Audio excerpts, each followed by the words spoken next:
સુખદેવજી પણ જેને કથાનું આયોજન કર્યું ને એના વખાણ કરીને કથા શરૂ કરે છે. ત્યાં રામાયણમાં પાર્વતીજીએ પૂછ્યું કે પ્રશ્ન પૂછ્યો રામજીના બારામાં, ત્યારે શંકર ભગવાન પણ એમ બોલ્યા છે, ધન્યવાદ આપ્યા 2 વાર.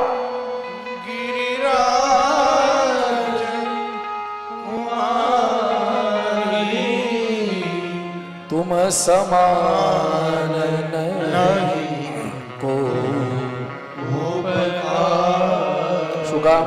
તમારા સમાન કોઈ ઉપકારી નથી, તમને 2 વાર ધન્યવાદ આપું છું. શું કામ? પૂછે એવું રઘુપતિ કથા પ્રસંગા સકલ લોક જગ પાવની ગંગા. જે કથા કરે એને 1 જ વાર ધન્યવાદ. અહીંયા 3 કલાક આંતરડા ફાડી નાખે તો એને 1 જ વાર ધન્યવાદ. પણ જે કથાનું આયોજન કરે એને શાસ્ત્ર કહે છે 2 વાર ધન્યવાદ છે. 2 વાર. કારણ કે કોઈ એકને વિચાર આવે અને વિચારનો લાભ જુઓ કેટલા લોકોને મળે. મેં હમણાં જ ચર્ચા કરીને સત્સંગના 7 પહેલું. સત્સંગની 7 ઉપલબ્ધિમાં પહેલી જ ઉપલબ્ધિ છે ને વિચાર.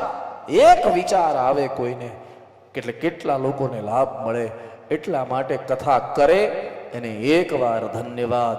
કથા નું આયોજન કરે એને 2 બાર, ઉસકો 2 બાર ધન્યવાદ.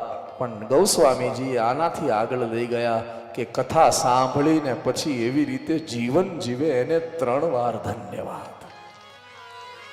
ધન્ય ધન્ય તે ધન્ય વિભીષણ.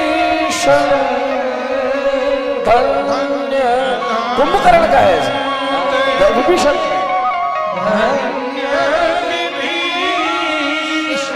ભયઉતાત નિશિચર કુલભૂષણ. ભયઉતાત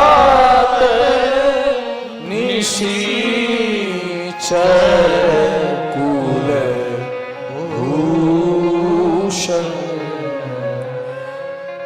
વિભીષણને 3 વાર ધન્યવાદ આપ્યા.